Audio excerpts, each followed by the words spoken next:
Welcome back to the deep dive. Okay, so there's some pretty big news breaking on the diplomatic front. Yeah, definitely catching eyes. Former U.S. President Donald Trump and Israeli Prime Minister Benjamin Netanyahu, they're set to meet at the White House next week. Right, a high-profile one. Exactly. And we've been digging through, articles, analysis, trying to get the clearest picture for you. Mm-hmm. Our goal here is really to unpack all the different layers, the international stuff, the domestic politics, what's really driving this. But what's really interesting, I think, is that this isn't just like a handshake and a photo. It's got levels. Totally. Our sources, people close to things, are confirming it's not just a courtesy visit. There's a real agenda. Okay, like what? Well, the big ones. The conflict in the Middle East, obviously. Yeah. The future of the U.S.-Israel relationship itself. Iran, of course. Always Iran. Always. And just, broader peace efforts in the region. These are heavy topics. They need some kind of clear line, diplomatically speaking. Yeah, and I saw it described as both strategic and symbolic. Let's break that down a bit. Strategic. That sounds like concrete goals, Yeah, right? Exactly. Maybe aligning on Iran policy or coordinating how they respond to the conflict. Real policy stuff. But the symbolic part, that feels different. It's more about the image, the message it sends just by them meeting. Absolutely. Especially, and this is key, given the political pressure both of them are under back home.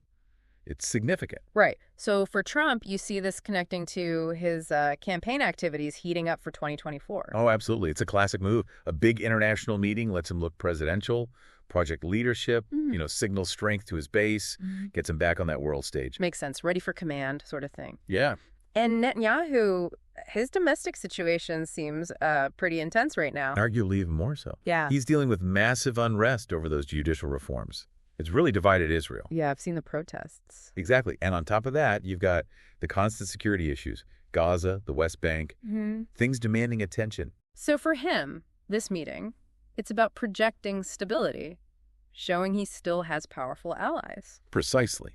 It helps shore up his position, maybe, with an electorate that's pretty split, shows international backing, legitimacy. Okay, so stepping back, the bigger picture, analysts think this is partly about showing the U.S.-Israel relationship is solid no matter what. That's definitely one take, that the core alliance holds strong, regardless of who's president or what internal issues they face. A continuity message. Right. Reassure allies, maybe send a message to adversaries, too. But not everyone's buying that simple narrative, are they? There are critics. Of course. There always are. And they're looking at the timing, the motives, and asking questions. Like what? What's their main argument? Well, that maybe this is more about mutual political gain for Trump and Netanyahu personally, that it serves their immediate domestic political needs, more than it tackles the really urgent humanitarian issues or long-term peace prospects. So optics over substance, potentially. That's the concern they're raising. It just shows how these big meetings, they're never just about one single thing, are they? No, definitely not. Which brings up transparency, too. Good point. Yeah. Because while we're piecing this together from sources, the White House itself, well, they haven't put out an official statement yet. Right.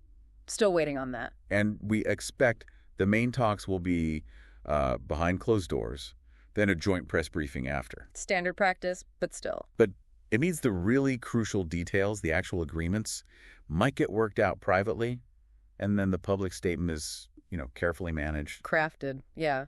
What they say and maybe what they don't say in that briefing, that'll be key. Very telling, yeah. So, okay, that really gets to the heart of what we wanted to explore.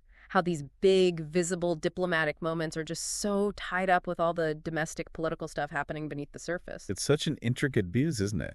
It's not just two leaders talking policy. It's their political survival, national interests, global dynamics, all woven together. Yeah, a real tapestry. So wrapping up our look at this upcoming meeting, it's just clear these things carry huge international significance, but they're also deeply shaped by what's happening at home for the leaders involved. Yeah. And the timing. The strategic timing, right. That balance between the immediate political needs and the long-term goals. Always a negotiation. It really makes you think, though, doesn't it? How do these leaders, how does global diplomacy actually balance those short-term political pressures with the big long-term international objective? Yeah. And what does that balancing act, or maybe the lack of balance sometimes, tell us about how diplomacy works today? Something for all of us, to keep considering as we watch this unfold.